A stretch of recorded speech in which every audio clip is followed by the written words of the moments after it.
Have you ever felt your mind was a crowded, noisy room filled with the shouting voices of news alerts, social media feeds, and the endless opinions of others?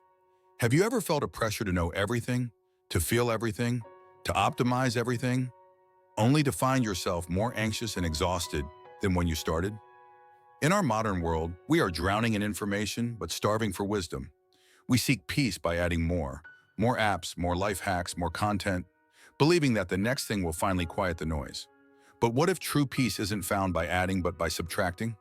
What if tranquility is a fortress you build not by acquiring more, but by strategically choosing less?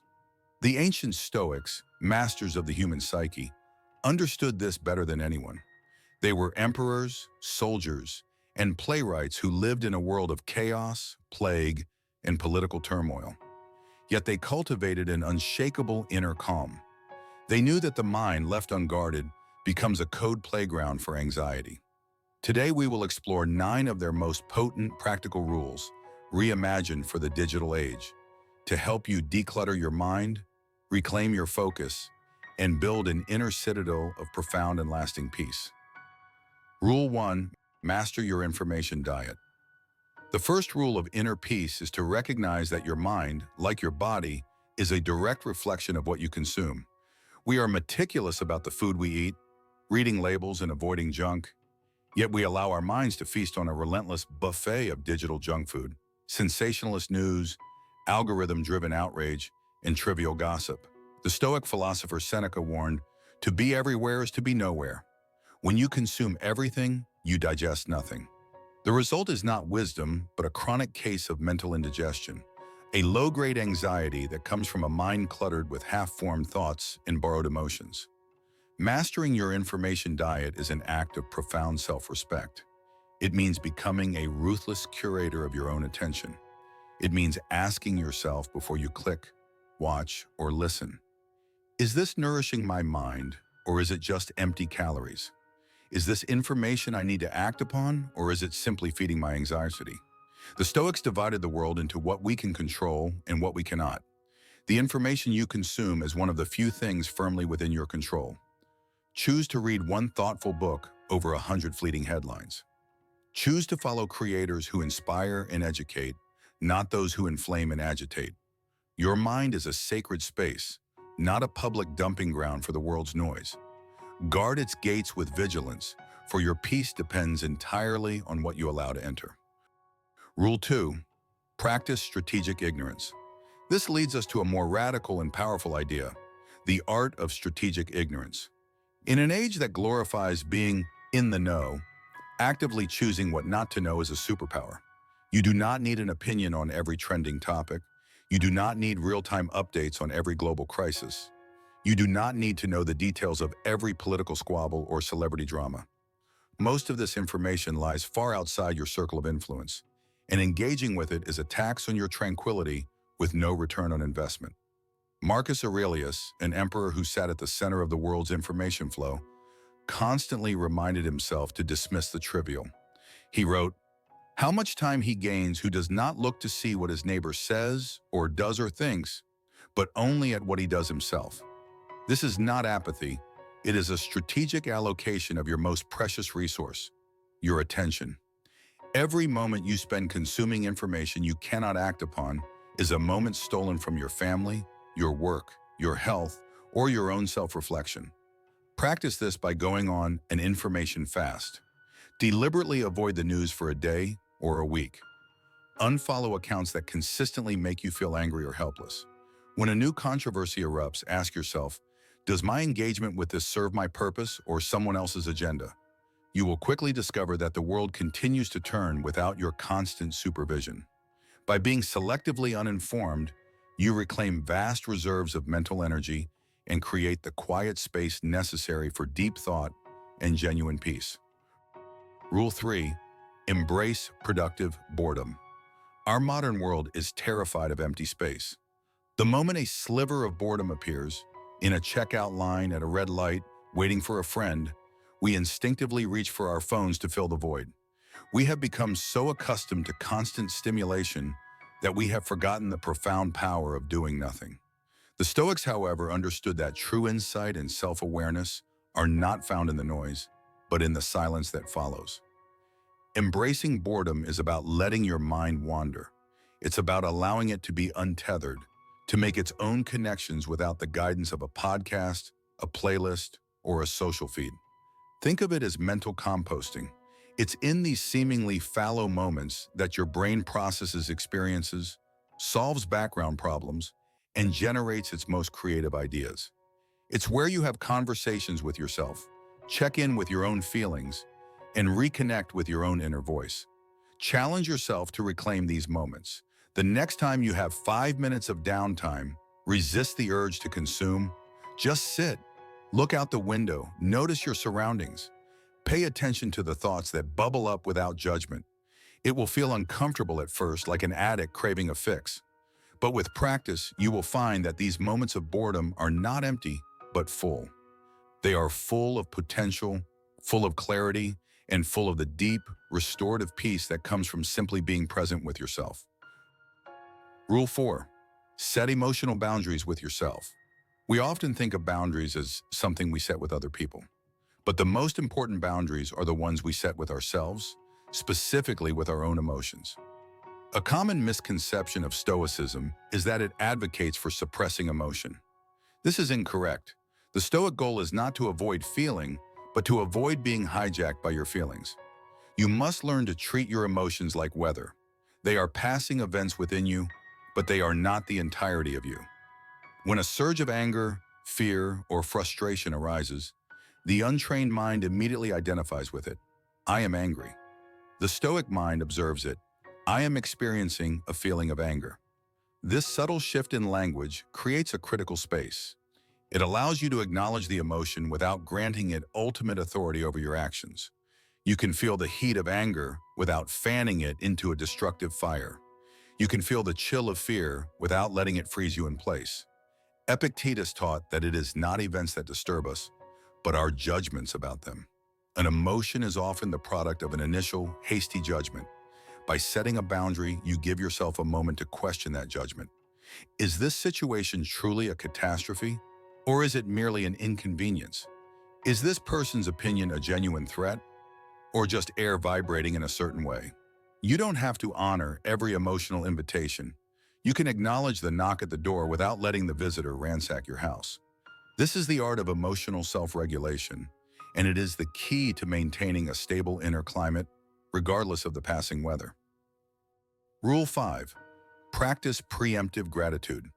Gratitude is often practiced retroactively. We feel grateful after something good happens. The Stoics practiced a more robust and resilient form of gratitude, preemptive gratitude. This is the practice of appreciating what you have by contemplating its absence and being thankful for all the terrible things that are not happening to you right now. This is a positive framing of the Stoic exercise premeditatio malorum, the premeditation of future evils. Instead of just dwelling on potential loss, you use it as a lens to appreciate the present. Take a moment. Are you in agonizing pain? No? Be grateful. Do you have a roof over your head and know where your next meal is coming from? Be grateful. Can you see, hear, and walk? Be profoundly grateful. We take for granted 1,000 daily miracles that others pray for. The absence of tragedy is a blessing we rarely acknowledge. By consciously bringing it to mind, you shift your entire psychological baseline. Instead of starting your day at a neutral zero, needing positive events to feel good, you start from a position of immense wealth. You are already rich in blessings. The things that haven't gone wrong, the pain you don't feel, the disasters you have been spared. This practice costs nothing and takes only a moment, yet it inoculates you against petty frustrations and builds a deep, abiding sense of abundance that is immune to the ups and downs of daily life. Rule 6. Cultivate comfortable solitude. There is a profound difference between loneliness and solitude. Loneliness is the pain of being alone. Solitude is the joy of being alone. In a world that equates connection with constant communication, learning to genuinely enjoy your own company is a revolutionary act. If you cannot stand to be alone with your own thoughts, you will forever be a slave to distraction, constantly seeking external noise to drown out your inner discomfort. The Stoic sage was self-contained. Their happiness and peace came from their own character and reason, not from the approval or company of others. Cultivating comfortable solitude means building a relationship with yourself. It means becoming your own best friend, someone you are interested in listening to and spending time with. It is in solitude that you can reflect without interruption, read deeply, and pursue hobbies that nourish your soul, not just your social profile. Seneca noted that many people are afraid of their own company because they are forced to confront the person they truly are. To be comfortable in solitude is to be at peace with yourself. It means your inner world is a pleasant place to be. When you achieve this, you no longer seek company out of desperation, but out of genuine desire. You become a better friend, partner, and colleague because your interactions are not based on neediness, but on a whole and centered self. Rule 7.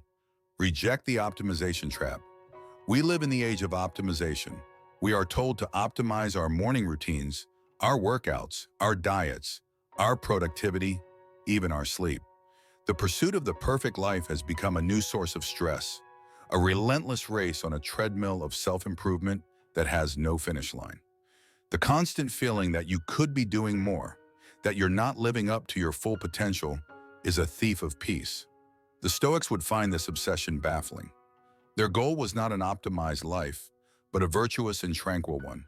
They understood that the relentless pursuit of perfection in external things often creates more anxiety than the problems it purports to solve. The antidote is to embrace the concept of good enough. Is your routine allowing you to fulfill your duties with virtue and calm? Then it is good enough. Is your diet keeping you healthy and functional? Then it is good enough. This is not an excuse for laziness, but a prescription for sanity. Focus your energy on perfecting your character, not your calendar. Focus on being a good person, not a perfect productivity machine. The optimization trap convinces you that peace is just one more life hack away. The Stoic truth is that peace is available right now by accepting the imperfect and focusing on what truly matters: your integrity, your kindness, and your composure in this present moment. Rule 8. Practice invisible generosity. Our society often frames generosity as a public act, something to be acknowledged and praised. We post about our charity work, we announce our donations. But the Stoics knew that virtue practiced for an audience is not true virtue, it is performance. The most powerful form of generosity, the kind that builds deep inner richness, is the kind that no one ever sees. Practice doing good deeds in secret. Pay for the coffee of the person behind you and leave before they know. Pick up a piece of litter when no one is watching. Give a genuine, heartfelt compliment to a stranger you'll never see again. In your mind, wish well for people who frustrate you. These small, invisible acts are powerful because they are completely detached from the ego. There is no reward of reputation, no like, no thank you. The reward is the act itself. This practice directly cultivates the Stoic idea of oikeiosis, the recognition that we are all part of a single human community. Helping another is like your right hand helping your left. It requires no thanks because it is natural and right. Marcus Aurelius said that a good person should be like a vine that produces grapes and asks for nothing more once it has borne its fruit. By practicing invisible generosity, you train yourself to act virtuously for its own sake, building a foundation of character and peace that is independent of any external validation. Rule 9. Develop outcome independence. This final rule is the capstone that holds the entire arch of inner peace together. It is the principle of caring deeply about your efforts while holding your results lightly. Pour your heart and soul into your work, your relationships, and your goals. Strive for excellence in everything you do, and then release your attachment to the outcome. This is the ultimate expression of the dichotomy of control. Your effort, your intention, your integrity, these are yours. The result, the reception, the reward, these are not. They depend on 1,000 factors beyond your control. To tie your inner peace to these external outcomes is to build your house on the sand. It will be washed away by the first wave of criticism, failure, or indifference. Develop outcome independence by focusing your definition of success on your own actions. Did you act with courage? Did you speak with honesty? Did you do your absolute best? If so, you have already succeeded.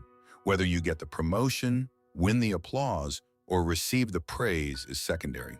This mindset frees you from the emotional roller coaster of hope and fear. You become like a skilled artisan who finds joy and meaning in the process of creation itself, not just in the sale of the final product. Your peace becomes internally generated, stable, and entirely your own.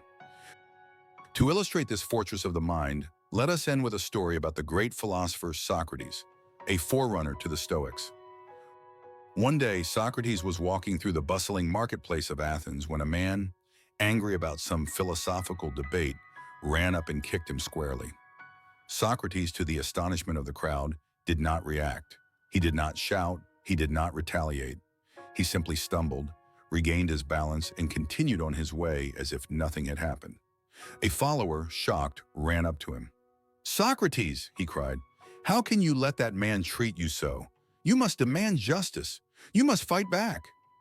Socrates stopped, turned to his follower, and asked with genuine curiosity, "If a donkey had kicked me, would you have me sue the donkey?" In that simple question lies the heart of our lesson. Socrates had mastered his inner world. He practiced strategic ignorance, refusing to dignify a foolish act with his attention. He set an emotional boundary with himself, acknowledging the physical event without allowing it to become an emotional injury. His peace was entirely independent of the outcome of the interaction. The man's anger was the man's problem, not his. Socrates' mind was a citadel, and he refused to lower the drawbridge for a donkey's kick. Like Socrates, you have the power to build a citadel. It is not built overnight. It is built brick by brick, with each conscious choice to master your diet of information, to embrace silence, to let go of outcomes, and to act with quiet virtue. This is the path to fortifying your inner world, the timeless Stoic path to a calm, resilient, and truly unconquerable peace.